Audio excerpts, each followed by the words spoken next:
কলকাতায় চিকিৎসা করাতে এসেছিলেন বাংলাদেশের সাংসদ আনোয়ার উল আজিম।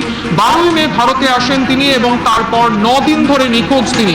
ইতিমধ্যে বাংলাদেশে এক ব্যক্তিকে পুলিশ আটক করেছে এবং আটক করা ব্যক্তির স্বীকারোক্তিতে রহস্য আরো বেড়েছে বলেই পুলিশ সূত্রে খবর। এদিকে সাংসদের গাড়ির খোঁজ পাওয়া গেলেও তার খোঁজ এখনো পর্যন্ত পাওয়া যায়নি। রহস্যজনক অন্তর্ধানের তদন্তে ইতিমধ্যে বিধাননগর কমিশনারেটের পুলিশ তারা নিউ টাউনের একটি আবাসনের তল্লাশি চালাচ্ছে।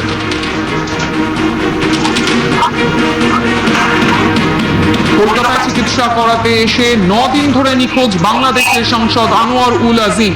রহস্যজনক অন্তর্ধানের তদন্তে ইতিমধ্যেই নেমেছে বিধাননগর কমিশনারেটের পুলিশ। নিউ টাউনের একটি আবাসনে তল্লাশিও শুরু হয়েছে। সাংসদের গাড়ির খোঁজ মিলেছে, কিন্তু সাংসদের খোঁজ এখনো পর্যন্ত পাওয়া যায়নি। অন্যদিকে পুলিশ সূত্রে দাবি করা হচ্ছে বাংলাদেশে এক ব্যক্তিকে এই ঘটনার জন্য আটক করা হয়েছে এবং আটক করা ব্যক্তির স্বীকারোক্তিতে রহস্য আরো বেড়েছে বলেই পুলিশ সূত্রে দাবি। পুলিশ সূত্রে আরো খবর, 12ই মে ভারতে আসেন বাংলাদেশের এই সাংসদ, বড়নগরে এক পরিচিতর বাড়িতে যান, তারপর চিকিৎসা করাতে যাচ্ছেন বলে তারপর থেকে আর তার কোনো খোঁজ পাওয়া যায়নি। শুধুমাত্র তপফনদেই নন, এর পাশাপাশি আরো 2 বিজেপি নেতার বাড়িতেও গতকাল গভীর রাতে হানা দেয় পুলিশ। আপনাদের জানিয়ে রাখবো, ঘাটালে বিজেপির সাংগঠনিক জেলা সম্পাদক সৌমেন মিশ্র, তার বাড়িতেও পুলিশ পৌঁছে যান। এর পাশাপাশি মেদিনীপুরে বিজেপির ঘাটাল সাংগঠনিক জেলার সাধারণ সম্পাদক তন্ময় ঘোষের বাড়িতেও পুলিশ গভীর রাতে হানা দেয়। যদিও কি কারণে অভিযান তা নিয়ে মুখ খোলেনি পুলিশ। একসাথে সেই 4টি ছবি আপনাদের সামনে রেখেছি।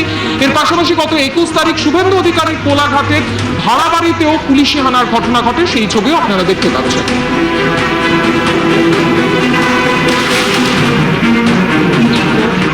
এই চোখে চোখটা লেগেছে হঠাৎ গেটে আওয়াজ এবং ভীষণ রকম আওয়াজ।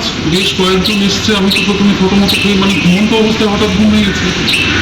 এবারে আমি ছেলেদেরকে ডাকলাম, ডাকার পর জানলা দিয়ে দেখি যে বিশাল পুলিশ বাহিনী। রাত্রি কটা হবে তখন? তখন দেড়টা থেকে প্রায় 4টে পর্যন্ত দফায় দফায় এসেছে, পুরো বাড়ি ঘুরে নিয়েছে, এসছে, ছাদে উঠেছে, সিসিটিভি ঘুরিয়েছে। আচ্ছা, তারপরে লাঠি ছোটা সঙ্গে বিশাল একদম কাঁচতে দেওয়া রোগীর মতো। আর আমি মহিলা অফিসারের সাথে আমি কথা বললাম। প্রথমে অফিসারদেরকেই বলেছিলাম যে দেখুন, আমি তো একা মহিলা আছি, আমি বাড়ির দরজা খুলতে পারবো না। তারপরে মহিলা অফিসার নিয়ে এসে মহিলা অফিসার আমাকে বারবার নামার জন্য বললেন। আমি বলছি, আপনি বলুন আপনার পরিচয়টা দিন, আপনি নিচে আসুন, চেক করে আমাকে বলছেন। আমি বললাম, না, আমাকে তো সঠিক একটা কিছু না ঠিকানা দিলে তো আমি জানতে পারছি না, তাহলে আমাদের যা করার আমরা করছি। আমি তো হ্যাঁ বললাম, কিচ্ছু বলেননি। কি ব্যাপারে আমি বারবার জানতে চেয়েছি, কিচ্ছু বলেনি। সকাল রাত্রি প্রায় কাছাকাছি 3টে হবে, আমার বাড়িতে হঠাৎ করে কিছু পুলিশ পোশাক পরেছিল, জানি না কে, এসে হাজির হয় এবং বাড়িতে চতুর্দিকে ঘিরে নিয়ে আমার খোঁজ করতে থাকে।